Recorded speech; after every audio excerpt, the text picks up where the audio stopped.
بسم اللہ الرحمن الرحیم۔ السلام علیکم ورحمۃ اللہ۔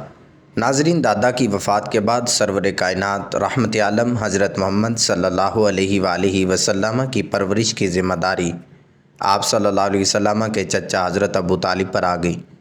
اس وقت حضور نبی کریم صلی اللہ علیہ وسلم کی عمر مبارک 8 سال 8 ماہ تھی۔ حضرت ابو طالب اپنے بھتیجے حضرت محمد صلی اللہ علیہ وسلم سے بے حد محبت کرتے تھے۔ 25 سال کی عمر تک حضور نبی کریم صلی اللہ علیہ وسلم اپنے چچا حضرت ابو طالب کے ساتھ ان کے گھر میں رہے۔ جیسے جیسے حضور نبی کریم صلی اللہ علیہ وسلم کے معجزات رونما ہوتے گئے تو حضرت ابو طالب کی محبت میں اضافہ ہوتا چلا گیا۔ حضرت ابو طالب مالی لحاظ سے بہت کمزور تھے، لیکن جب حضور صلی اللہ علیہ وسلم نے حضرت ابو طالب کے دسترخوان پر بیٹھنا شروع کیا تو ان کے دسترخوان میں ایسی برکت آ گئی کہ تھوڑا سا کھانا بھی پورے خاندان کے لیے کافی ہو جاتا تھا۔ جب کبھی حضرت محمد صلی اللہ علیہ وسلم گھر پر نہ ہوتے تو سب کھانا کھانے کے لیے دسترخوان پر بیٹھ جاتے تھے تو حضرت ابو طالب گھر والوں کو یہ کہا کرتے تھے کہ حضرت محمد صلی اللہ علیہ وسلم کو آنے دو، پھر کھانا شروع کریں گے۔ جب تک حضرت محمد صلی اللہ علیہ وآلہ وسلم تشریف نہ لاتے تو کھانا شروع نہ کیا جاتا، جب تشریف لاتے تو پھر کھانا شروع کیا جاتا۔ آپ صلی اللہ علیہ وآلہ وسلم کے ساتھ کھانا کھانے میں بہت زیادہ برکت ہو جاتی تھی۔ سب پیٹ بھر کر کھانا کھا لیا کرتے تھے، پھر بھی کھانا بچ جاتا تھا۔ گھر میں جو کچھ بھی کھانا یا پینے کو ہوتا سب سے پہلے نبی کریم صلی اللہ علیہ وآلہ وسلم کو پیش کیا جاتا تھا، جس کی برکت سے کم چیز بھی سب پر کافی ہو جاتی تھی۔ ایک بار مکہ مکرمہ میں بہت زیادہ قحط پڑ گیا۔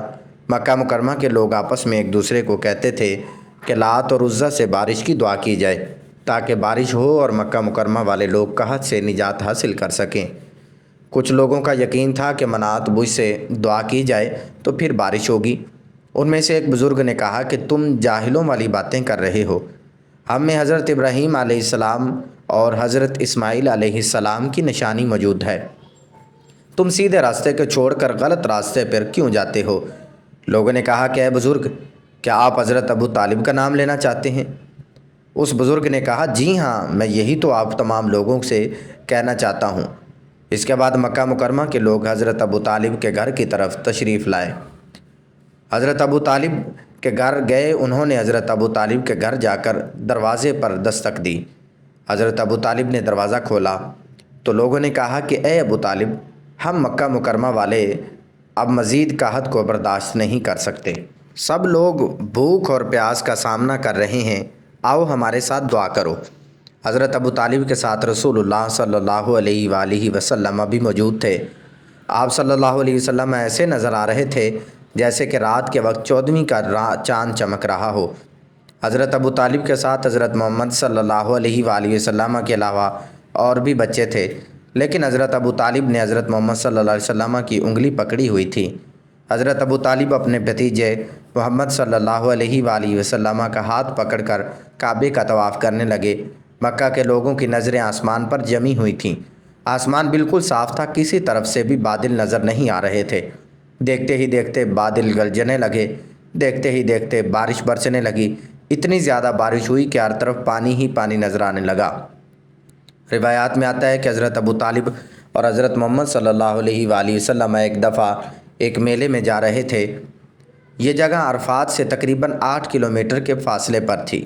حضرت ابو طالب اور حضرت محمد صلی اللہ علیہ وسلم جا رہے تھے کہ حضرت ابو طالب نے حضرت محمد صلی اللہ علیہ وسلم سے کہا کہ میرے بیٹے، مجھے پیاس لگی ہے۔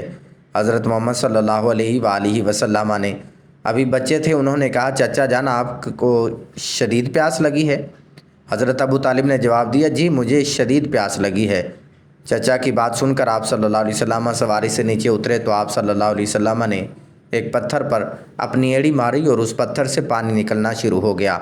حضرت محمد صلی اللہ علیہ وسلم اور حضرت ابو طالب نے پیٹ بھر کر پانی پیا۔ جب دونوں سیر ہو گئے تو حضرت محمد صلی اللہ علیہ وسلم نے پھر اپنی ایڑی ماری اور وہ جگہ اس طرح بن گئی جیسا کہ پہلے تھی۔ حضرت ابو طالب نے حضرت محمد صلی اللہ علیہ وسلم سے کہا کہ بیٹا، میں نے اس سے پہلے اتنا میٹھا اور لذیذ پانی کبھی بھی نہیں پیا۔ ابن ہشام لکھتے ہیں کہ ایک نجومی جو لوگوں کی شکل دیکھ کر ان کا مستقبل بتا دیا کرتا تھا، جب وہ شخص مکہ میں آیا کرتا تھا تو لوگ اس شخص کے پاس اپنے بچوں کو لایا کرتے تھے۔ وہ شخص مکہ مکرمہ کے بچوں کو دیکھ کر بتا دیتا تھا کہ یہ بڑا ہو کر کیا بنے گا۔ اس بار وہ شخص مکہ مکرمہ میں آیا تو حضرت ابو طالب حضرت محمد صلی اللہ علیہ وآلہ وسلم کو اس شخص کے پاس لے گئے۔ اس وقت آپ صلی اللہ علیہ وسلم کی عمر بہت ہی کم تھی۔ قیافہ آیا تو شناس آپ صلی اللہ علیہ وسلم ایک نظر دیکھ کر دوسرے بچوں کو دیکھنے لگا۔ جب قیافہ شناس نے وہاں موجود سب بچوں کو دیکھ لیا تو آخر میں اس نے کہا کہ اے حضرت ابو طالب، اس بچے کو میرے پاس لاؤ۔ حضرت ابو طالب نے اس بندے کی نظر پہچان لی کہ اس نے حضرت محمد صلی اللہ علیہ وسلم کو عجیب نظروں سے دیکھا ہے۔ یہ منظر دیکھ کر حضرت ابو طالب حضرت محمد مصطفیٰ صلی اللہ علیہ وآلہ وسلم کو وہاں سے لے کر چلے گئے۔ جب اس بندے کو علم ہوا کہ حضرت محمد صلی اللہ علیہ وسلم کو اس کا چچا حضرت ابو طالب لے کر چلا گیا ہے تو وہ شخص پکارنے لگا کہ اس بچے کو میرے پاس لاؤ، اس بچے کو تلاش کر کے میرے پاس لاؤ، قسم ہے وہ بچہ بڑی شان والا ہے۔ کہا جاتا ہے کہ حضرت ابو طالب نے اس شخص کے یہ الفاظ سن لیے تھے۔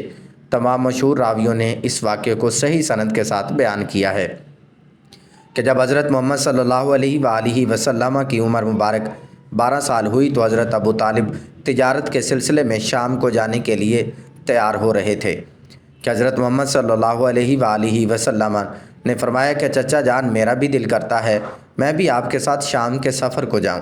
حضرت ابو طالب حضرت محمد صلی اللہ علیہ وآلہ وسلم کو ساتھ لے کر جانے کے لیے رضامند ہو گئے تھے۔ اور ایک روایت میں اس طرح بھی بیان کیا جاتا ہے کہ جب حضرت ابو طالب شام کے سفر کو جانے لگے تو حضرت محمد صلی اللہ علیہ وآلہ وسلم نے حضرت ابو طالب کی اونٹنی کی لگام کو پکڑا اور فرمایا کہ چچا جان، آپ مجھے کس کے حوالے کر کے جا رہے ہیں، کیونکہ میرے والدین اس دنیا میں حیات نہیں ہے۔ حضرت محمد صلی اللہ علیہ وآلہ وسلم کی یہ بات سن کر حضرت ابو طالب نے حضرت محمد صلی اللہ علیہ وآلہ وسلم کو اپنی اونٹنی پر بٹھا لیا اور سفر شام شروع کر دیا۔ ناظرین، یہ حضور اکرم صلی اللہ علیہ وآلہ وسلم کا پہلا تجارتی سفر تھا۔ جب یہ قافلہ ملک شام کے ضلع حوران کے قصبہ بصرہ کے مقام پر پہنچا تو قافلہ والے لوگوں نے وہاں پڑاؤ کیا۔ یہ عرب کے قافلوں کا دستور تھا کہ وہ بصرہ میں ضرور پڑاؤ ڈالتے تھے۔ قریب ہی ایک عیسائی راہب کی عبادت گاہ تھی، لیکن اس کے زہد و عبادت کی کثرت کی وجہ سے لوگ اسے بحیرہ یعنی اللہ کا برگزیدہ بندہ کے لقب سے جانتے تھے۔ یہ راہب علم کا سمندر رکھتا تھا اور خاندانی راہب تھا۔ اس کا خاندان نسل در نسل راہبوں کا ہی چلتا آ رہا تھا، اس لیے اس زمانے کے لوگ اس کو سب سے بڑا راہب مانتے تھے۔ قریش کے لوگ وہاں سے گزرا کرتے تھے۔ اس سے پہلے کبھی بھی اس راہب نے قریش والوں کو اپنے پاس ٹھہرنے کو نہیں کہا تھا۔ اس بار راہب نے قافلے میں حضرت محمد صلی اللہ علیہ وآلہ وسلم کو دیکھا تو اس نے سارے قافلے کے لیے کھانا تیار کروایا۔ اس نے دیکھا کہ حضرت محمد صلی اللہ علیہ وآلہ وسلم پر ایک بادل کا ٹکڑا سایہ کیے ہوئے تھے۔ جب یہ قافلہ ایک درخت کی چھاؤں میں آ کر رکا تو راہب نے اس قافلے کے اوپر ایک بادل کے ٹکڑے کو دیکھا۔ وہ بادل کا ٹکڑا اپنا سایہ درخت پر ڈال رہا تھا۔ اس درخت کی شاخیں اس طرف جھکی ہوئی تھیں جس طرف حضرت محمد صلی اللہ علیہ وآلہ وسلم موجود تھے۔ یہ منظر اس لیے پیش آیا کہ جب حضرت محمد صلی اللہ علیہ وآلہ وسلم اس درخت کے نیچے پہنچے تو قافلہ والے پہلے ہی اس درخت کے نیچے کھڑے ہو گئے تھے۔ نبی کریم صلی اللہ علیہ وآلہ وسلم کو درخت کے سائے میں جگہ نہ ملی۔ جب حضرت محمد صلی اللہ علیہ وسلم دھوپ میں کھڑے ہوئے تو درخت کی شاخوں نے اپنا رخ تبدیل کر لیا تھا۔ اس طرح آپ صلی اللہ علیہ وسلم بھی درخت کے سائے میں کھڑے ہو گئے تھے۔ یہ سب منظر راہب دیکھ رہا تھا۔ آپ صلی اللہ علیہ وسلم کی یہ نشانی دیکھ کر راہب نے قافلے والوں کو پیغام بھیجا کہ میں نے سب قافلے والوں کے لیے کھانا تیار کروایا ہے، آپ سب بچے، بوڑھے اور جوان کھانا کھانے کے لیے تشریف لائیں۔ یہ پیغام سن کر قافلے والوں میں سے چند لوگوں نے کہا کہ راہب صاحب، آج تم کیا کام کر رہے ہو؟ ہم تو اکثر ہی اس خانقاہ کے پاس سے گزرتے تھے، اس سے پہلے تو کبھی آپ نے ہمیں قافلے والوں کو کھانے کا انتظام نہیں کیا، آج کیا خاص بات ہے؟ راہب نے ان کو جواب دیا کہ تم بالکل ٹھیک کہہ رہے ہو، آپ سب مہمان ہیں، مہمان کی مہمان نوازی کرنا بہت ہی اچھی بات ہے۔ اس طرح تمام لوگ راہب کے پاس چلے گئے، لیکن حضرت محمد صلی اللہ علیہ وسلم ان کے ساتھ نہ گئے، کیونکہ آپ صلی اللہ علیہ وآلہ وسلم بہت ہی چھوٹے تھے۔ آپ صلی اللہ علیہ وآلہ وسلم اس درخت کے نیچے بیٹھے رہے۔ راہب کو ان سب لوگوں میں وہ نشانی نظر نہ آئی جو آخری نبی کی نشانیوں میں سے تھی۔ اس نے یہ عجیب منظر دیکھا کہ وہ بادل کا ٹکڑا وہاں ہی رہ گیا ہے جہاں نبی کریم صلی اللہ علیہ وآلہ وسلم تھے۔ راہب نے کہا کہ اے قریش کے لوگوں، میں نے سب چھوٹے بڑوں کو دعوت دی ہے، کسی کو پیچھے مت چھوڑ کر آنا۔ راہب کی بات سن کر قریش والوں نے کہا کہ سب لوگوں کو آپ کی دعوت پر آنا تھا، ان میں سے تو کوئی رہا نہیں، لیکن ہم ایک لڑکے کو پڑاؤ میں چھوڑ آئے ہیں جو بہت ہی چھوٹا ہے۔ راہب نے کہا کہ مہربانی کر کے اس کو بھی قافلے کے ساتھ ہی بلایا جائے۔ راہب نے کہا کہ میں نے اس لڑکے کو آپ کے ساتھ دیکھا تھا۔ اس کے بعد ایک بندہ حضور صلی اللہ علیہ وآلہ وسلم کو لے کر قافلے کی طرف چلا گیا۔ وہ بادل کا ٹکڑا بھی آپ صلی اللہ علیہ وآلہ وسلم کے اوپر ہی تھا۔ اس بادل نے سارے راستے آپ صلی اللہ علیہ وسلم پر سایہ کیے رکھا تھا۔ بحیرہ یہ سب منظر بڑے غور سے جانچ رہا تھا۔ راہب آپ صلی اللہ علیہ وسلم کے جسم میں وہ سب نشانیاں تلاش کر رہا تھا جو ان کی کتاب میں درج تھیں۔ جب قافلے والے کھانا کھا کر ادھر ادھر چہل قدمی کرنے لگے تو بحیرہ راہب آپ صلی اللہ علیہ وآلہ وسلم کے پاس آیا۔ راہب نے آپ سے لات اور عزیٰ کے بارے میں کچھ دریافت کرنا چاہا تو آپ صلی اللہ علیہ وسلم نے فرمایا کہ لات اور عزیٰ کے بارے میں مجھ سے کچھ مت پوچھو، خدا کی قسم مجھے سب سے زیادہ نفرت لات اور عزیٰ سے ہی ہے۔ یہ بات سن کر راہب بولا کہ پھر خدا کے نام پر بات بتائیں۔ تو آپ صلی اللہ علیہ وسلم نے کہا کہ کیا پوچھنا چاہتے ہو؟ راہب نے وہ سب باتیں دریافت کیں جو ان کی کتاب میں درج تھیں۔ اس کے بعد راہب نے حضرت محمد صلی اللہ علیہ وآلہ وسلم کی کمر سے قمیض کو ہٹا کر دیکھا تو مہر نبوت چمک رہی تھی۔ راہب نے مہر نبوت کو چوم لیا۔ قافلے والے یہ سب منظر دیکھ کر حیران ہو رہے تھے۔ انہوں نے کہا کہ راہب حضرت محمد صلی اللہ علیہ وسلم پر بہت ہی دلچسپی لے رہا ہے، شاید ان کے قریب حضرت محمد صلی اللہ علیہ وآلہ وسلم کا رتبہ بہت ہی بلند ہے۔ حضرت محمد صلی اللہ علیہ وآلہ وسلم سے گفتگو کرنے کے بعد راہب حضرت ابو طالب کے پاس آ کر کہنے لگا کہ آپ کا اس لڑکے کے ساتھ کیا رشتہ ہے؟ راہب کی بات سن کر حضرت ابو طالب نے کہا کہ یہ میرا بیٹا ہے۔ راہب نے کہا کہ یہ تمہارا بیٹا ہرگز نہیں ہو سکتا۔ راہب نے کہا کہ یہ ممکن ہی نہیں کہ اس کا باپ زندہ ہو۔ راہب کی یہ بات سن کر حضرت ابو طالب نے کہا کہ یہ میرا بھتیجا ہے۔ راہب نے پوچھا کہ اس لڑکے کا باپ کہاں ہے؟ حضرت ابو طالب نے جواب دیا کہ اس کا باپ اس کے پیدا ہونے سے پہلے ہی اللہ کو پیارا ہو گیا ہے۔ حضرت ابو طالب کی بات سن کر راہب کہنے لگا کہ یہ درست بات ہے۔ اس کے بعد راہب نے پوچھا کہ اس کی والدہ کہاں ہے؟ حضرت ابو طالب نے کہا کہ ان کی والدہ کا بھی چند عرصہ پہلے ہی انتقال ہو گیا ہے۔ یہ سب سن کر راہب نے کہا کہ آپ بالکل درست فرما رہے ہیں۔ حضرت ابو طالب سے سب باتیں سن کر راہب نے کہا کہ میری بانو اور اپنے بھتیجے کو یہاں سے ہی واپس لے جاؤ اور یہودیوں سے اپنے بھتیجے کو محفوظ رکھنا۔ اگر یہودیوں نے تمہارے بھتیجے میں نبی کی نشانیاں دیکھ لیں تو وہ آپ کے بھتیجے کو شہید کرنے کی کوشش کریں گے۔ تمہارا یہ بھتیجا آخری نبی ہے، یہ بڑی شان والا ہے۔ آخری نبی صلی اللہ علیہ وسلم کی شان کے بارے میں سب آسمانی کتابوں میں لکھا ہوا ہے۔ آخری نبی صلی اللہ علیہ وسلم کے بارے میں نے یہ بات آپ کو بتا کر اپنا پورا فرض ادا کر دیا ہے، اس کو واپس لے کر جانا تمہاری ذمہ داری ہے۔ روایات میں ہے کہ حضرت ابو طالب راہب کی باتیں سن کر آپ صلی اللہ علیہ وسلم کو واپس مکہ مکرمہ لے آئے اور اس وقت آپ صلی اللہ علیہ وسلم کی عمر مبارک 9 سال تھی۔ ناظرین، رات کا وقت ہے، حضرت محمد صلی اللہ علیہ وسلم نزع کی حالت میں ہے اور حجرہ مبارک میں تشریف فرما ہے۔ دنیا کی قلت کے سبب چراغ میں تیل نہیں ہے۔ ام المومنین حضرت عائشہ صدیقہ رضی اللہ تعالیٰ عنہ نے اٹھ کر ہمسایہ کی عورتوں کے پاس چراغ بھیج کر کہا کہ اللہ کے واسطے 2 بوند تیل کی ہمارے چراغ میں ڈال دو۔ اللہ کے رسول صلی اللہ علیہ وآلہ وسلم اندھیرے میں وفات پا رہے ہیں۔ ہاتھ آپ صلی اللہ علیہ وسلم کا آسمان کی طرف تھا، زبان پر کلمہ جاری تھا اور آپ صلی اللہ علیہ وآلہ وسلم کی گردن ایک طرف ہو گئی۔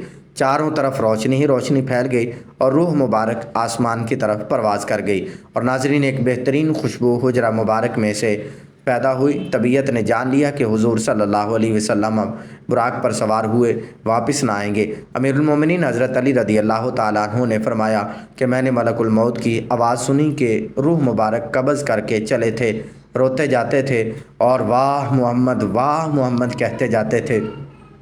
حضرت فاطمہ رضی اللہ تعالیٰ عنہ نے جب دیکھا کہ روح مبارک پرواز کر گئی، حضور صلی اللہ علیہ وآلہ وسلم کے پاس آ کر چہرہ مبارک کو دیکھا تو آپ صلی اللہ علیہ وسلم آرام فرما رہے تھے، ماتھے پر پسینہ تھا اور حضرت فاطمہ رضی اللہ تعالیٰ عنہ نے پکارا، اے نبی صلی اللہ علیہ وسلم، رب کا بلاوا منظور کر لیا، ہم کو چھوڑ کر اپنے رب کے پاس چلے گئے۔ اے نبی صلی اللہ علیہ وسلم، اگر حضرت جبرائیل امین آپ کو تلاش کرتے آئیں گے تو ہم کیا کہیں گے کہ تم کس کو تلاش کر رہے ہو؟ جنہیں تم دیکھتے ہو وہ اس جہان سے تشریف لے گئے ہیں۔ اے نبی صلی اللہ علیہ وسلم، جنت الفردوس میں ٹھکانہ کر دیا۔ جب گھر سے رونے کی آواز باہر آئی اور صحابہ کرام رضوان اللہ تعالیٰ علیہم اجمعین نے سنی تو گھبرا کر بے تاب ہو کر دہلیز مبارک پر سر مارنے لگے۔ اللہ کے نبی حضرت محمد صلی اللہ علیہ وسلم بن عبداللہ کی وفات کی خبر سن کر صحابہ کرام رضوان اللہ علیہم اجمعین کی عقلیں جاتی رہیں۔ حضرت عبداللہ بن انیس رضی اللہ تعالیٰ عنہ غم سے انتقال کر گئے۔ امیر المومنین حضرت عمر بن الخطاب رضی اللہ تعالیٰ عنہ بھی دیوانہ ہو گئے۔ دیوانوں کی طرح حجرے مبارک پر آئے اور عرض کیا کہ مجھے ذرا اللہ کے نبی صلی اللہ علیہ وسلم سے ملا دو، ایک نظر مجھے ملا دو۔ اہل بیت نے حضرت عمر بن خطاب رضی اللہ تعالیٰ عنہ کو حجرے میں بلایا۔ امیر المومنین حضرت عمر بن خطاب رضی اللہ تعالیٰ عنہ کو حجرے میں بلایا۔ حضرت عمر فاروق رضی اللہ تعالیٰ عنہ نے دیکھا کہ آپ صلی اللہ علیہ وسلم لیٹے ہوئے ہیں اور آپ صلی اللہ علیہ وآلہ وسلم کے منہ سے چادر ہٹا کر دیکھا اور کہا، آج ایسی غشی اور بے حیائی ہوئی ہے کہ آپ ہوشیار نہیں ہوتے، کیا کوئی وحی اتری ہے؟ حضرت عمر رضی اللہ تعالیٰ عنہ نے اپنی آنکھوں سے دیکھ لیا مگر ان کے دل کو یقین نہیں ہوا کہ آپ صلی اللہ علیہ وسلم کا وصال ہو گیا ہے۔